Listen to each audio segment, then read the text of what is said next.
Maasai people are being dispossessed of their ancestral lands for the profit of high-end ecotourism ventures, encouraged by the governments of Tanzania, Kenya, and a multitude of foreign interests from nations as varied as Japan, China, Germany, and the United Arab Emirates. Resiato Lembaka, what I know about you is that you are a Maasai activist, that you live in Tanzania.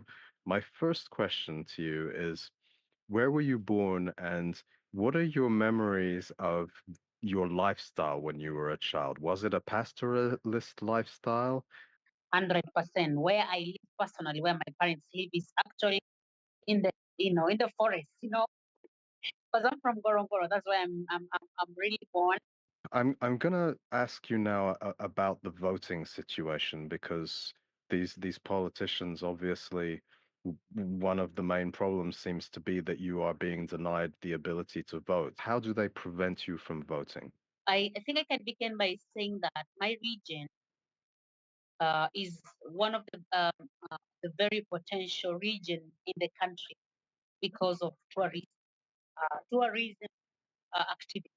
Mm. It is the fertile land ever, wildlife everywhere, and just by the size of leaders, that is, it's like a place that is dearly for them to get money. Billions of money are coming through the region. They just have to say, how do we remove these people so that we can, benefit it clearly without any preventation? Because people are very, we prevent many things to happen to us. But if people are not there, nobody can prevent. So seeing all that, they say the only way we can really totally say that this region people do not live is by not allowing them to vote. Voting determines also who's going to win. And our region is 100%. The region vote a lot. So, as I said, we are approaching election next year in October. So, this is the year whereby they give out the villages and the regions that are going to vote. And we found out that uh, within the advertising and the mentioning in the media on the places they will vote, we found that our region is not there. So within ourselves, and the people from the region, we began, um, coming together and say, what's up? We are not there, and we are a very big region. What is happening? So that is when we begin, uh, vocalizing in public through media, through NGOs, through international forums. That is when we began, demanding to be given our rights to vote. I want to make sure I understand. So you were not being communicated with properly about the voting. Is that what you? I say, they always give out, uh, uh, they give an announcement. Let me say announcement on Mm, the regions that they will vote. I mean, the places that people will register to vote. yes, Did you get me now? Now we yes. found that we are not given any place. We are not reallocated to any place in our region to vote. I see. I see. So there's So we are nobody like, told you where to go to vote. yes, we are Right. not registered. Every space in the country is registered, but where is our place? And we always, why are we not registered to the coming election? That Mm. is when we began demonstrating, demanding, tell us the the body of election. Why didn't you not register? Don't you know that we are region? So Mm. that is when we began, demanding people to tell us, or the president to tell us, why are we not given a space to vote in the coming election? After that, we decided to say all those injustices that we have been going through and nobody has been clearing out. That is when we went out to demonstrate 7 days of the week and we Okay. finished Friday last week. So I want to hear about your experience in the forest demonstrating and take your time. I really want to hear about your experience. It was the worst experience because i- in this month of September and uh, June, July, August, and September are very cold months in the country. So the weather was so cold, and we have dressed our attires, Maasai attires, where no sweater, it's just the attire.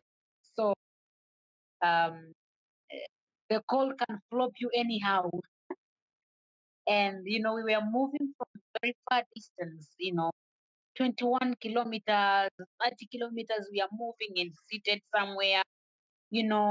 Um, Food was a challenge, but we thank a few people whereby when we reached to the one bomber, they have to, eh, slot two, three, five kettles for everyone. So we were all of us, old people, young, people, NGOs, the community, village leaders, you know, everybody was there, and we were not listening to anybody. We were just marching on. And our aim of marching was to ensure, you know, the world to see, and our highly excellent president to come and tell us why are we not voting, and why not have the right to, you know, to vote, and why why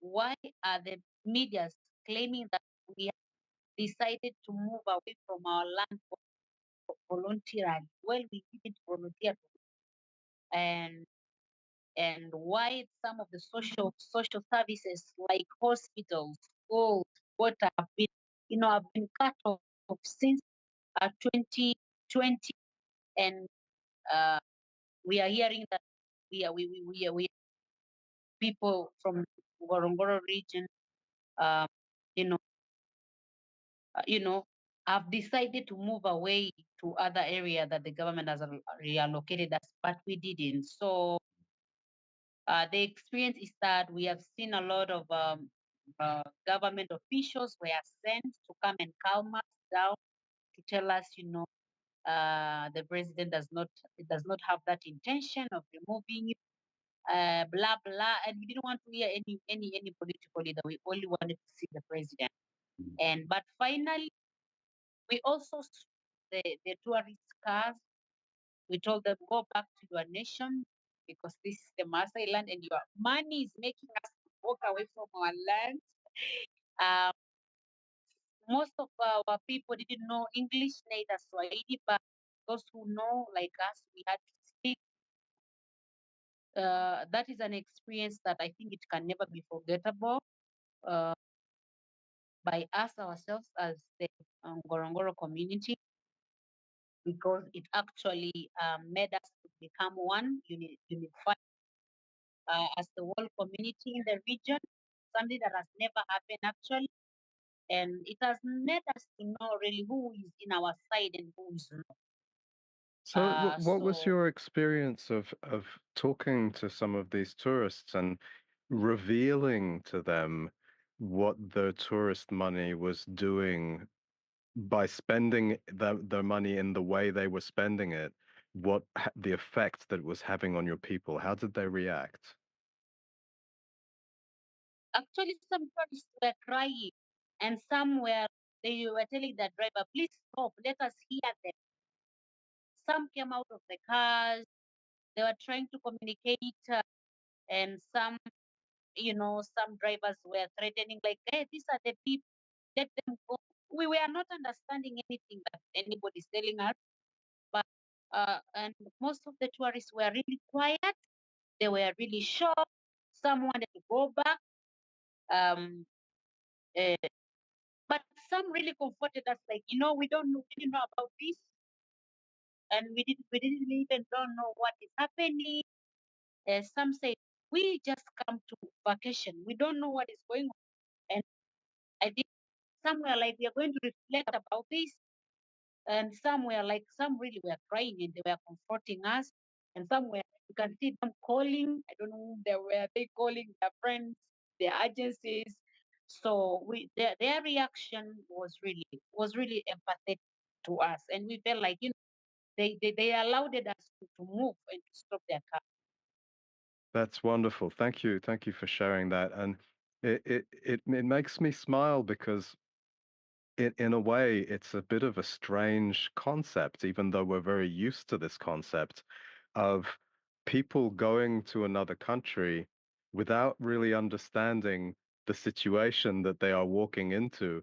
It can sound very strange and funny, but actually, most tourists go on vacation without really thinking about the society that they're going to be exposed to and what's important in those societies.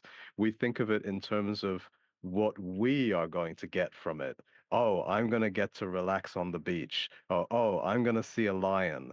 Or so it's so interesting to hear you say that. And I will repeat saying that I think that we really don't blame the outside world because it's not the fault. You know, you guys, too, you are too human compared to the Africans leaders. Most of them, they really, most of them are greedy. They just want money, and they want money and to exploit these ones whom they are leading, especially those ones who are not even involved in anything, very innocent, like the pastoralists, like ourselves. We always love to be around the animals, our forests, our land. We are less concerned with the cities and the modern life, despite if we choose to. So I think the issue is within the ones that are, leading us, but not you. We also feel like you guys have power to tell them what's up. We are not going to give you money unless we know this thing is between the local people and you as uh, That's very interesting. It puts a strong responsibility on anybody who is listening to this and people who come to Tanzania. If you feel that you can count on us more than your own leaders, then we have to do good by you. So I'm hearing you loud and clear. So, in an ideal world, I would imagine that these regions, which are your ancestral lands and which are so valuable to Tanzania because of the tourism potential, I would imagine pastoralist leaders, Maasai leaders, being at the forefront of the tourism industry and deciding how the tourism industry operates so that it is compatible with your way of life and does not destroy your way of life. And of course, that isn't the situation now. But how can we walk towards that becoming the situation? Can when we visit Tanzania, can we visit Tanzania through Maasai tour operators? Does that exist? that is excellent. Totally, that is how it should go because through that, you'll actually see what is happening and you'll get the picture because we are the same pastoralists who we have been kicked off and on, and we are still the same trying to represent our people out there. Hmm. I think that is the best place, a best a way to go through about that. Okay, so who would you recommend if somebody listens to this and becomes curious about visiting Tanzania and meeting Maasai people and seeing your beautiful country, connecting with a Maasai tour operator who works with you or people that you trust and who is trying to do the right thing for your community? I will just recommend, as I say, I will recommend individuals whom I'll recommend those NGOs that work with the people, and then I will also recommend those tourists or Maasai's operator, which are very few. I will recommend you really go through that. Okay, so you'll send me that information and I'll put it in the description of this recording and so people can turn to the right direction. That's wonderful. Thank you, Resiato.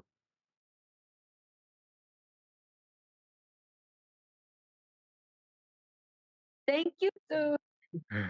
You know, it's such a pleasure to see you again. I remember fondly when we were both on a call together maybe a year or two ago, and now suddenly here you are again, and I hope to see you again in the future. You're just a really wonderful presence, and I really appreciate you. Thank you so much. It's a privilege to see because I thought you are Jamaica when I saw your thread, and I'm like, okay. And it's also a privilege, and I'm really, really grateful for reconnected again. And thank you for coming again uh, through this. Um, I think this is the best, and it will go for the best of my people. And in any information that you feel like we can help, it will be a privilege too. And thank you very much.